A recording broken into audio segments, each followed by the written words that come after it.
కుమారి aunty ఇప్పుడు ఎక్కడ చూసినా ఈవిడ పేరే వినిపిస్తోంది.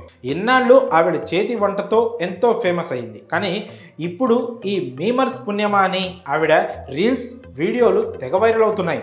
మీడియా కూడా ఆవిడ మీద ఫోకస్ పెట్టేలా చేశారు. అంతేకాకుండా ఆ ట్రోల్స్ వైరల్ కావడంతో గతంతో పోలిస్తే ఇప్పుడు దాదాపుగా బిజినెస్ రెండింతలయ్యింది. గతంలో 300 ప్లేట్లు అమ్మితే ఇప్పుడు ఏకంగా 500 ప్లేట్ల వరకు బిజినెస్ చేస్తోంది. కుమారి ఆంటీ మంత్లీ టర్న్ ఓవర్ ఏకంగా 18 లక్షలట.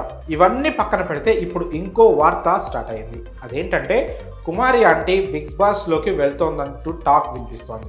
ప్రస్తుతం హైదరాబాద్లో ఏ స్ట్రీట్ ఫుడ్ వ్యాపారికి రాని క్రేజ్ కవరేజ్ కుమారి ఆంటీకి దక్కింది.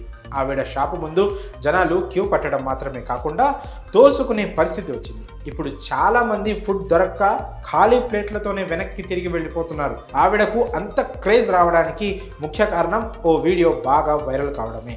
ఆ వీడియోలో ఆవిడ అమ్మా మీది బిల్ 1000 అయ్యింది, 2 లివర్లు ఎక్స్ట్రా అంటూ చెప్పింది.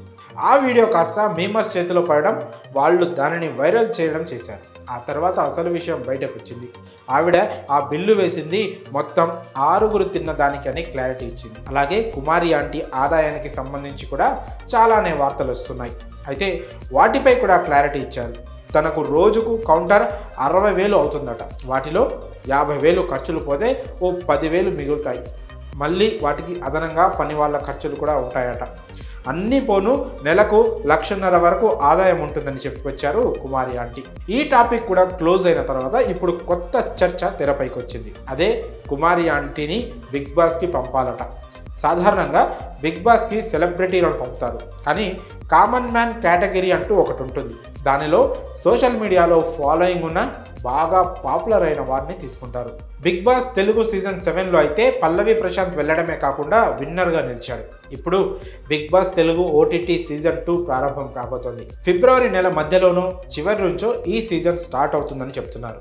ఇప్పుడు ఆ బిగ్ బాస్ ఓటీటీ సీజన్కి కుమారి ఆంటీని తీసుకోవాలంటూ ఆవిడ ఫ్యాన్స్ డిమాండ్ చేస్తున్నారు.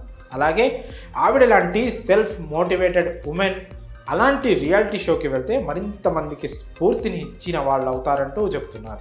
బిగ్ బాస్ యాజమాన్యానికి కూడా ఇలాంటి వాళ్ళే కావాలి. సోషల్ మీడియాలో బాగా బజ్ ఉన్న వాళ్ళైతే వారికి కంటెంట్ పరంగా కూడా మంచి వర్కౌట్ అవుతుంది. అయితే ఇది కేవలం ప్రచారంగానే మిగిలిపోతుందా, లేక కుమారి ఆంటీ నిజంగానే బిగ్ బాస్ హౌస్లోకి అడుగు పెడతారంటే కాస్త టైం వేచి చూడాల్సిందే. అయితే అవకాశం వచ్చినా కూడా అంత పెద్ద బిజినెస్ని పక్కన పెట్టి ఆవిడ వెళ్తుందా లేదా అన్నది కూడా పెద్ద ప్రశ్న. మరి కుమారి ఆంటీని బిగ్ బాస్కి పంపాలంటూ వస్తున్న డిమాండ్పై మీ అభిప్రాయాలను కామెంట్స్ రూపంలో తెలియజేయండి.